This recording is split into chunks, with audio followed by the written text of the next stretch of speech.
au loin. Le protocole a déjà installé leurs excellences qui vont s'occuper de sa réception. Donc nous allons essayer ce direct dans des conditions brumeuses ici à Bruxelles. Voilà, vous nous suivez, nous sommes ici situés à une cinquantaine de mètres de cet avion qui a quitté Kinshasa ce matin, qui a atterri exactement à 19h heure de Bruxelles. Là vient de rentrer à l'intérieur monsieur Kangoulia Freddy, responsable du protocole adjoint qui conduit, je crois, une de leurs excellences du gouvernement belge, qui va se rassurer que le président est bel et bien à bord avant qu'il puisse effectuer sa descente. Où nous rappelons, mesdames et messieurs, la dernière fois où il est venu à Bruxelles, c'était en qualité de candidat. Le candidat est aujourd'hui devenu le président de la République à cause de la volonté manifestée par Dieu de faire de lui un président, mais également celle qui a convaincu tous les Congolais et Congolaises de voter pour cet homme qui avait un programme en béton. Fachi Béton, comme on le dit ici à Bruxelles, va rester jusqu'à vendredi. Un programme chargé, il sera reçu par le roi, mais également le Premier ministre, par le Sénat, bref. La communauté congolaise, diaspora, est également invitée à cet événement important. Donc voilà, mesdames et messieurs, la quintessence un peu de la venue du président de la République dans cette ville capitale de l'Europe qui est Bruxelles. Mais également, le président de la République devra signer certains accords économiques qui, nous espérons, vont permettre de booster l'économie de la RDC. Je vais vous faire un petit panorama pour vous montrer qui est dans le coin ici. Bref, toute la presse qui n'a pas pu avoir accès au tarmac est là. Ils sont en train de wave, mais on va vite retourner de l'autre côté pour vous montrer effectivement ce qui se passe ici à Bruxelles, à l'aéroport Melsbrook, aéroport militaire. Donc le protocole ainsi que le cortège est déjà prêt. Nous n'attendons plus que la descente de son Excellence Félix-Antoine Tshisekedi, 5e président de la RDC, qui depuis son arrivée, bref, nous a mené un langage nouveau. Aujourd'hui on parle de saut de mouton à Kinshasa. Aujourd'hui on parle de l'école gratuite, on parle des ponts, des 100 jours, bref. Et ceci n'a été fait qu'après une petite période de 8 mois. Nous espérons voir ce Congo une fois pour toutes redémarrer. Nous espérons voir ce Congo jouer son grand rôle. Un rôle éclaireur au milieu de l'Afrique. Un rôle de la gâchette, certes, une gâchette qui devrait amener un boost économique pour toute la région et pourquoi pas l'Afrique tout entière. Donc, Banabetouba Souibwe, Bandekoba Bolingo, Tozali Awana, Melsbrook, voilà. Le président de la République. Le président de la République, Fachi Béton,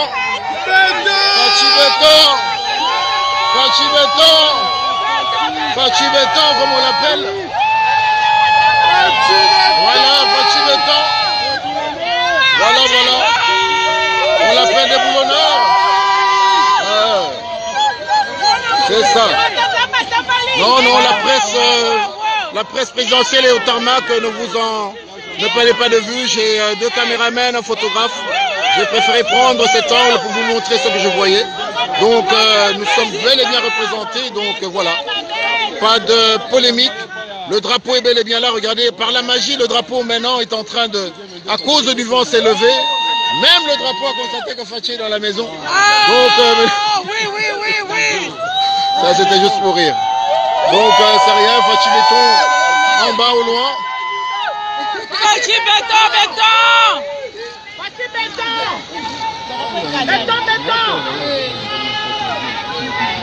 Fachi Béton.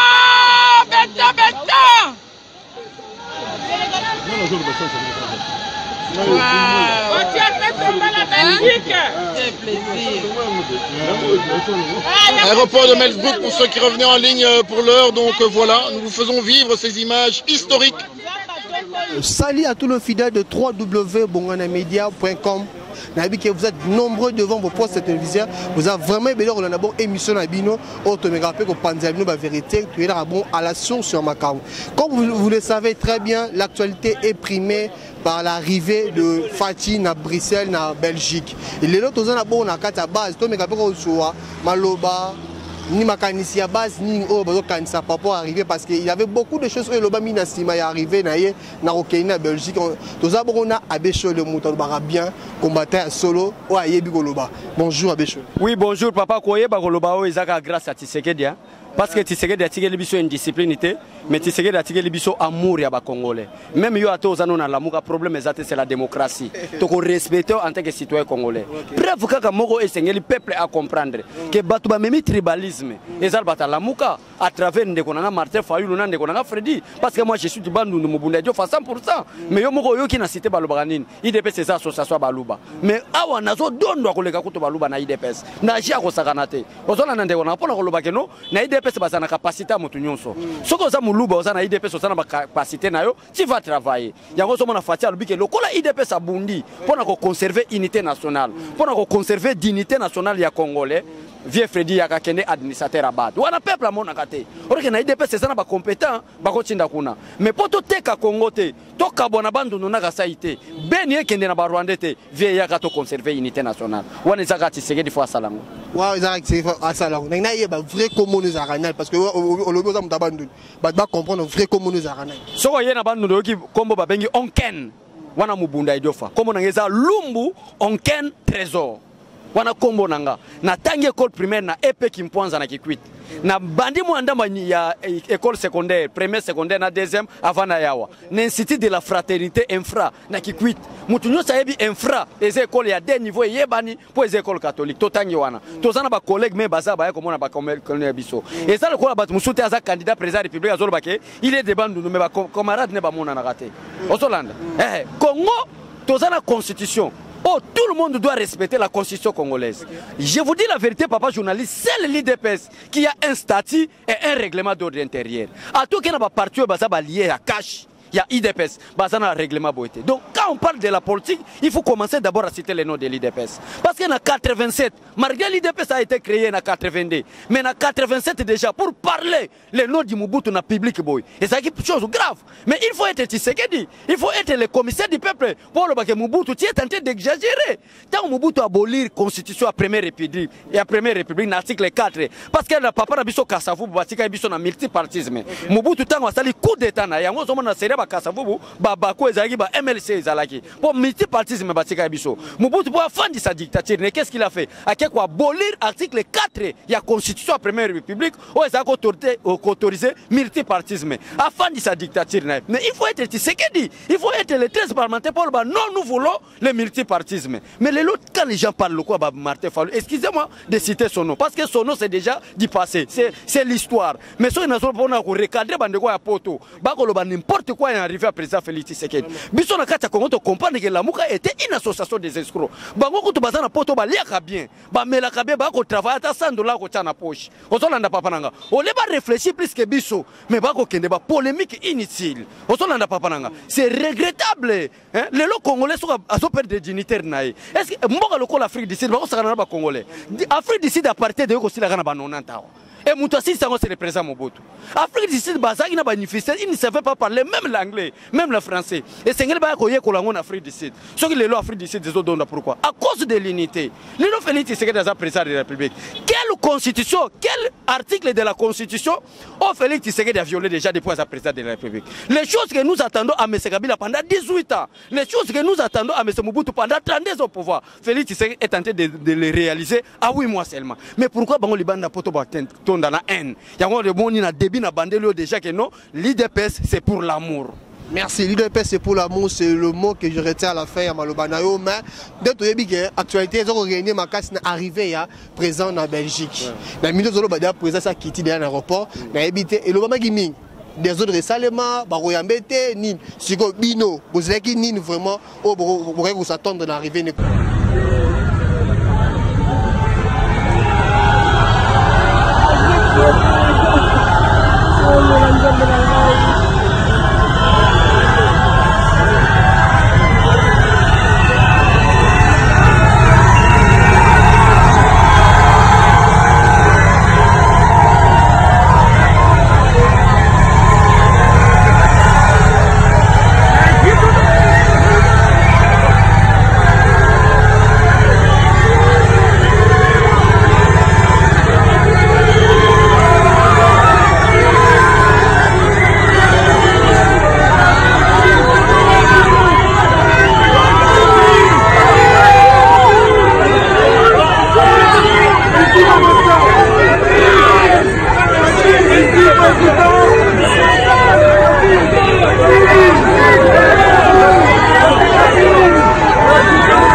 papa na zobiso ce n'est pas de la comédie.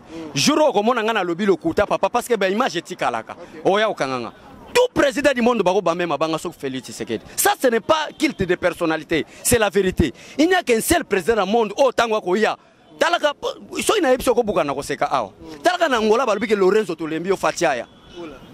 Na Brazzaville ba ko lobake Sassou Tolembi o Fatiaya. Donc, on a que comprendre conformément à la parole de Dieu. Ma commune ensemble, il est venu chez les siens, mais les siens ne l'ont pas réussi. C'était Jésus-Christ. Félix Tshisekedi est venu chez les Congolais. Les Congolais l'ont voté, mais les Congolais ne le comprennent pas. À cause de la diabolisation des leaders politiques, tels que Bemba, Fayoulou, qui ont diabolisé. Mais les gens comprennent ça, payer, moi, c'est Félix là que vous jouez en République démocratique du Congo. C'est un grand homme, un grand messier.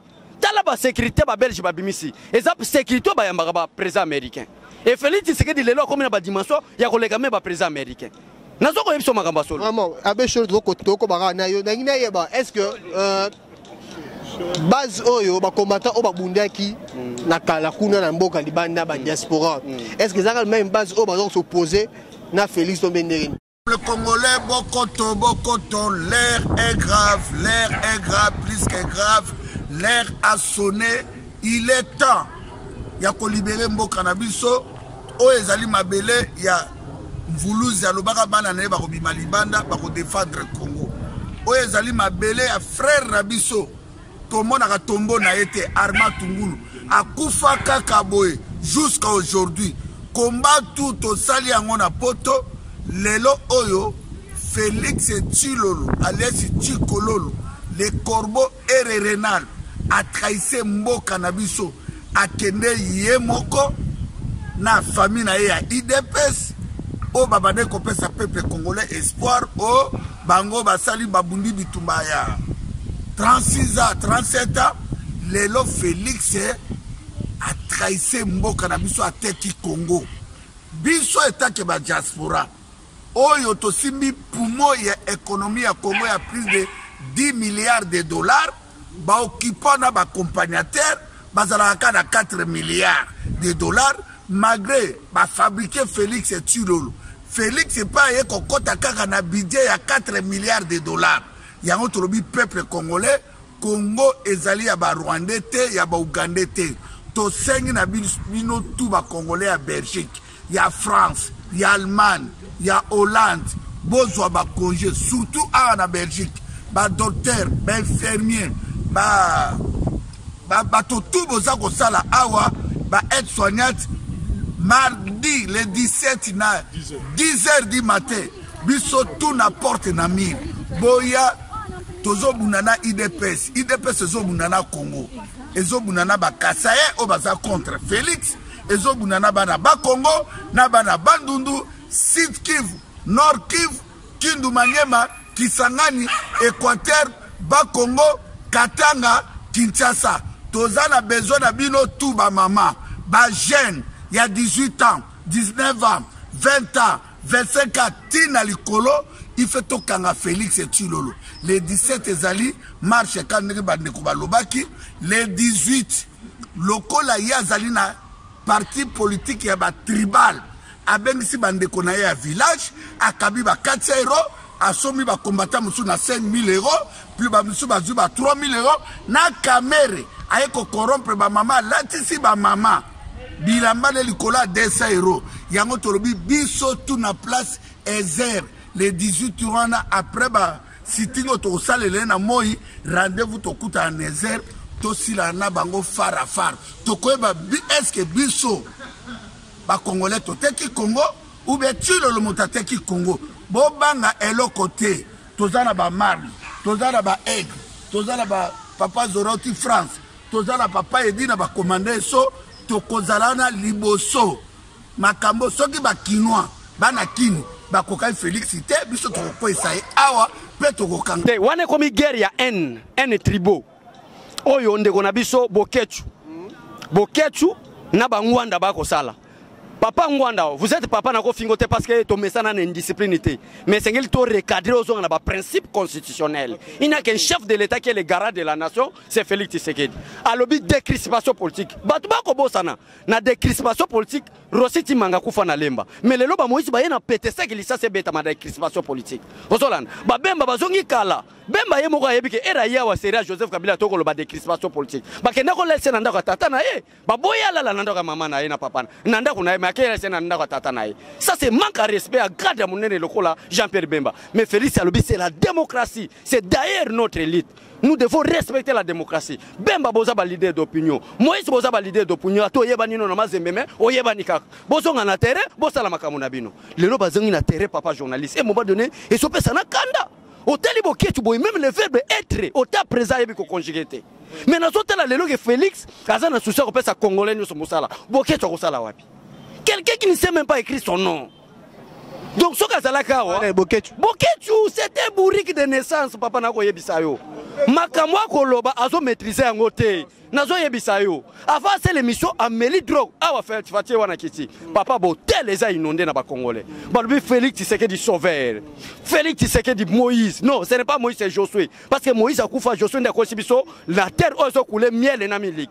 Ozolanda papa, le Congo a son ici dignité nae. Peuple congolais, est-ce que Bobo Sani que même na Cannes, ata Mazembe, ata Vita, ba comme une finale au 2014. Vita comme une finale à la Confédération africaine. Mais arbitre a aussi sifflé algérien. Parce que Katia Congo, Katia ba Congolais baza ko monaka ka corruption, baza ko monaka ka vol. Moi ba so bango ezate. Mais le Félix Tshisekedi a bien président de la République. Na Cannes toké deuil. Des arbitres congolais. Donc, mafia ici, na Congo. Au lieu de respecter pareil, messieurs, au nom de Félix Tshisekedi, beaucoup qui na haine. Na ebi beke sagi, bambon ba pesa bango na ba escroc ya awa. Ne pas passer la désordre mais ba kutani na foule. Roi Belgique azolo ba Fatio oya osalanga coup d'état awa. Fulo bazo yamba yo. Atango mo mukolo mabele ba yamba ngaboli. Donc zala no calme papa biso to banga te na fati. Ba pesa ka bambongo awa jour mbule beta 0 et 12h. Na premier retour à Félix Tshisekedi na moment campagne. To kenda mbula tina aéroport. Biso to saba comme yo komona tiko lo bananga oza. Ndenge mo balobi beke bino bo pesi bambongo na ba combattant baza kuna po ba ya. Ba sala balata ba polo ba ya ebele. Do ba ye pa maboete bo pesi le bambongo. Adagio balobake l'église au milieu du village na boya kango kozala te na kati au milieu du village mais vous devez rester à côté de la vérité yo yebi malamu ke DPS de pour sali opposition na ye atika la kopesa mbongo te apesa ka modo de la kopesa mbongo te IDPS asala makamo papa na koseiswe le moko jour to moni un aventurier moko ya Charles député national abosani rôle na ye o eza défini na article 100 ya constitution akeko lo bababilo muso pona président république to bima marché apoto kendene jour wana nde tozwa grâce to matana karaka général ka songo to ke kuta na président Félix nga ozomona nga jour wana ka songo ya wazwa biso na ba fils mukoko batu to kenda na ba président yo to kenda ti to kuta na président biso nyoso to ko chichoter to ko lobake awa soki muke mutazo ngona $100 mais to solo ye moko sanga du corps sa secrétaire na carnet na ye azotu na mutu azo koma makambo zoloba to si ça na soka ba que l'argent que nous travaillons maintenant c'est pour le peuple congolais pas pour les combattants place au monde ngana koma mourir Félix Tshisekedi voilà donc en tout cas merci beaucoup continuer à s'abonner massivement na ba chaîne biso Bongana Média Africa Média et puis Preli TV à Michel Ochodi nous sommes là abonnez-vous massivement de Sarabino tous aura toujours pour te Sabino bonne nouvelle to kitabon na source ne doza bon siège IDPS beto ya to kutana ba combattant surtout vraiment na becho le to solo na yebo biso ba vérité ndenge nini base yo kanisa par rapport à arriver parce que ba tellement mingi o ba mbongo pesa mi po ba diaspora ba ya mabongo président bango Félix kuna na Bruxelles donc ba lo ba pena mingi on tozana be choses ko bara na yo a be chose le situation ba comme 15000 o tozo yoka na ebité balobano kozani par rapport à bon ozomona bato balingi ba créer polémique na likambwana balingi ba ko s'appelle que président république aloba non ça ce n'est pas la démocratie ça ce n'est pas un état de droit fatia ko tiko loba jamais mais c'est le procureur Numbi c'est votre service est-ce que yo moni biso to bombi caméra était to lobi ke makamunyo so le sale manasa ambe to na sa mesa et bi malikola à table mutunyo sa yeba si ya réellement que mafieza procureur akangaye caméra en tant que directeur à cabinet n'est pas au-dessus de la loi n'est pas au-dessus de la constitution bango balingidine pour Félix Tshisekedi papa journaliste ozawa aloba clairement clair alobi que séparation du pouvoir la justice doit être indépendante na lingite ba même mise na kati ya service à justice pour comme trafic d'influence maintenant on niveau justice biso onyo so kotambo les arimer Osolanda papa nanga. Soki tolobi ke za rime biso pe totie ba commentaire mabe et à la prochaine ke ba ko mona ke za bongote même yo ko le manga lobi ke abesho la kosaka. Or ke ngane na za boy batu nyonso ba yebike on a lobby eza oui et amen.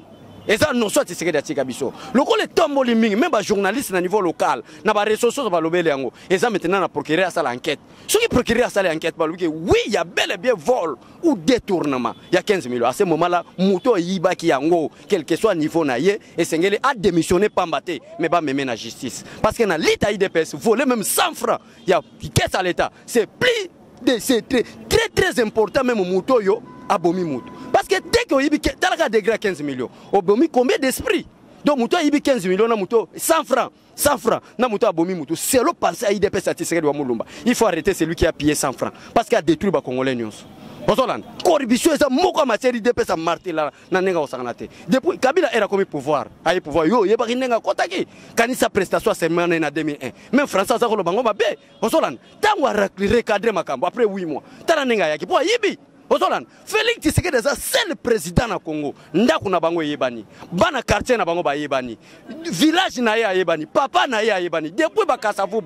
Lelo papa journaliste ozama yele na landa ka yomingi. Soki na tuno ka question marqueza na droit na ngate. Est-ce que yebi papa kasavu bo lobaka aza Congolais ba Congo. Mais papa no yebite. Seul président biso to komona ke papa na yeyo. Mama na papa na uti okufa. Mama na yeyo mama Marthe. Village na bango mu pompa. Territoire na bango kabe ya kamwa. Et moi to yebe chose Kabila papa ni Laurent Désiré Kabila. Yo wana ko tina polémique. Na oyebi soki Etienne Kabila yaki awa lobi ke je suis le vrai fils de Kabila. Era ke ko tika bouquet de frères na lobi ke moi je suis le vrai fils de Kabila. Jo ezala kité. Kabila pa ezala kité. Na boyina ba polémique eza Etienne Kabila. Osolanda papa na nga ba boye ba polémique wana. Ba Congolais pona ni ba yina Kabila. Po ba yebi be kaza Rwandais. Bo ba bili wana eza déjà les passé to sala alternance akena ye to pardonner ba tunyo so to za na posa to reconstruire mboka na biso après 5 ans Félix Tshisekedi Congo ezala plus que l'Afrique du Sud. Ok, merci. Congo a plus que l'Afrique d'ici, moi, est-ce que vous avez Kangi. Donc, est-ce que qu'est-ce qui se passe entre base et IDPS et Ndegolese? Ndegolese, un journaliste, un député à la Mouka, problème au résultat. Na habitation na kosi so za député IDPS. Asa vient na biso na lingake mingi so otunie ayebise ke na lingake mingi na musala na salaka. Ozolanda. Et na ba guerre politique to za vie les era ko yawa to ko matisa ko matana parlement debout. To sala be mission na fofana pona ko komisa vie Etienne ke ko yebisa bandeko bana be États-Unis ke no bandeko wana vie na biso alo ba be bo sungai to za problème mote mais problème est les début les faibles commencements au fatia bandi na ngwa gratuité enseignement il faut pas beaucoup raisonner c'est ça mambe à congolais il faut attendre toutes les conditions soient réunies quelles conditions commencer avec le développement maintenant na IDPS nous ne regardons pas le futur c'est maintenant tala Mobutu ndenga sakana na ba congolais abi la jeunesse c'est le futur or que à l'IDPS la jeunesse c'est maintenant. Maintenant, nous voulons démarrer avec le Congo. Mais il ne faut plus attendre des conditions à la réunie. Wana malobane na zui, nandeko vie les airs. Ako lobake ba conditions à la réunie pour na gratuité en série. Quelles conditions? L'État a eu déjà engagement le week-end. Bon, qu'est-ce qu'il faut faire pour que gratuité en série là? Alors, il faut payer les enseignants. Bana ba futa ba mbongo poete, ba futa ba enseignants. Et le président de la République en tant que garant de la nation, nous allons mobiliser les recettes na caisse à l'État pour être au futa ba enseignants. Et nous attendons encore quoi? Et le président, il n'a pas la responsabilité. Le préfet, ministre et enseignement, il n'a pas la responsabilité. Bino, les journalistes, il n'a pas la responsabilité. Bino, pour être un bon quelqu'un de liboso. Bino, nous sommes un procureur, un enseignant, nous regardons le chef de l'État. Ça, c'est quel pays ça? Président, merci vraiment. Et on a sur les papa journalistes. Si c'était la volonté des hommes, Félix Tshisekedi n'allait pas être chef de l'État. Si aujourd'hui Félix Tshisekedi est le président de la République démocratique du Congo, comme il est le roi du monde, place nous sommes au Kende, puissant monde, Lengaka. Yo landi déclaration à Japon Makambalo Bagate. Un homme sérieux comme Félix Tshisekedi, je demande aux autres présidents africains d'emboîter les pas. Wana empereur à Japon Koloba. Ozolanda papa nanga. Batunde ba ko comprendre Félix Tshisekedi. Papa 5 ans soko tamboli atana ke tite na régime Félix Tshisekedi a kotunanga. Congo ebongi, bande ko nyonso bali banda mboka boya Congo ebongi. O matinde to koloba boy. Félix apesi biso mbongo te. Ogise ka boya apesi biso mbongo te. Même jour secrétaire général apesi biso mbongo. Po to sala commenter to comprendre ke abandi ko lia mbongo Kabila. To mbonga lamuka. Na IDP to sala nyonso ya ofele. Pour l'amour du Congo. Il y a la liberté d'expression dans la IDPS. Parlez, mais selon la vision, il y a Kotongamboka. Ne parlez pas pour détruire. Ozolan, na IDPS ata CG à Salimabe. Au moins, on a ko yinde là. Ozolan, talaka erreur Félix Tshisekedi sala qui a signé accord ya Bandoki na Genève. Oki makamba kombata basala président IDPS eza tatano na mama noté. IDPS eza peuple congolais. Retirez signature. Retirez signature. Ça c'est l'IDPS. IDPS a influence c'était Kolanda Moutounasima. Non, IDPS si tu travailles bien, peuple peut aligner. C'est clair pour l'IDPS. Okay, c'est clair, nous sommes arrivés à la fin de notre émission. Vous avez dit bon ébélé devant la télévision, devant le portable, nous avons la bonne émission. En tout cas, comme nous avons un mot de la fin par rapport à l'émission. Vraiment, papa, n'a s'appelle vraiment l'émission. On a des questions vraiment posées. Peuple congolais, merci vraiment à l'accueil réservé au président de la République à niveau à Bruxelles. Mais tout ça, on a regret. Jusqu'à présent, tribalisme est continué dans le Saganate. Batwa Osalango Martin Fayulu na bandekone abandonne. Ozolanda papa nanga. Tozo regretter makasi maman moka yena mwana wana bakati makolo. Na uti ko sala émission à la prochaine peut-être soki boye. Na présenter bino batwa bo Monique makoleza fraîchement ko katama. Bat bakati bandeko Martin Fayulu. Na habite Fayulu soki ya solo azala congolais ou soit des la vrai azala sénégalais. Parce que moment où l'élection, le problème des élections a été déjà traité par la Cour constitutionnelle. C'est clair. Le problème que ça Martin Fayulu a mobilisé base pour en 2023. Parce que Félix Tshisekedi l'élection n'a pas solo et ont en 2023. On a salon d'honneur en transition pour organiser la République. Ozolanda, souci qui chassait d'abord Kabila au pouvoir. Et nous avons chassé Kabila maintenant. Nous devons organiser notre pays. Yangora, Martin Fayulu a kende. Tala mutu alongwe na ba Sainte-Thérèse. Po ba mbemba ba bengani, ba Moïse ba bengani. Akomi ko sala ba meeting na ba kan Luka. Lobe azokende ko sala ngona wapi? Na Makala. Tala degré politicien ko kita. Na commune. Félix Tshisekedi akende na commune na Makala ke sala meeting. Eza pona ko finga commune na Makala te. Mais pona ko loba ke commune eza muke na ba dimension lokola ba Félix. Félix abeta ba stade de martyr, Félix abeta ba Sainte-Thérèse. Tango moni mutu alongwe na Sainte-Thérèse, akiti tina terrain foot ya commune na Makala. Yebabe il est frappé par la malédiction. Ni nous reproché na Boketu. Boketu na elo nazo reproché un azana respect ya article 69 ya constitution te. Le président de la République, les garants de la nation. Azo respecté te deux na comprendre nangaye parce que ça problème ya manque d'éducation de base. Au moins na baboketu baza batumo bakoli papa pa mame pa. To yebi pete ke zemi oyo mama na kumba ke bota ki boketu so eza vraiment ya papa na bango. To yebi te po mutu uti na éducation de base makambo ko sala bongo te. Il faut zaka mwana babenga je m'excuse na respect ba téléspectateur na biso terme on a bimise za mabembe bolikisanga. Baba comportement ba baboketu bazo sala. Eza ba comportement na lingala babenga ba terme bana makango. Ozolanda, wifu mwana makango bantar asala makambo yo bokechwa kosala. Donc na boy ki ko terme pour na respect ba téléspectateur na biso pour bionde ozaboye otale magamingi. Donc peuple congolais to kana fati. En dehors fati jusqu'à présent même na cha IDPS. Na lobby be jusqu'à présent même na IDPS to zuina muta o remplacer Félix Tshisekedi. Et bon on est na lamuka bokechwa muta o remplacer. Ça c'est quelle malédiction. Donc peuple congolais consommons fati, gratuité et enseignement et dès que le président rentre au pays, il y aura maintenant les 100 jours pour la gratuité du social. Oh bana bagolia ba supermarché yo fele. Vraiment préparez-vous hein, parce que le Congo est au Tongama. Okay, merci, préparez-vous parce que le Congo est au Tongama. Merci de moi une base. Bye. Président de Bissau. Et François.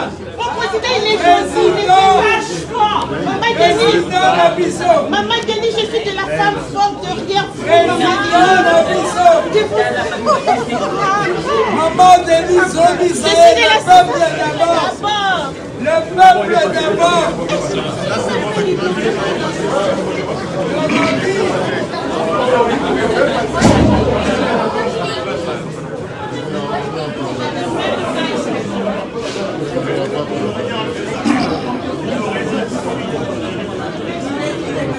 Non, on va attendre. On a patienté un peu. Je n'ai pas la même Je n'ai pas la même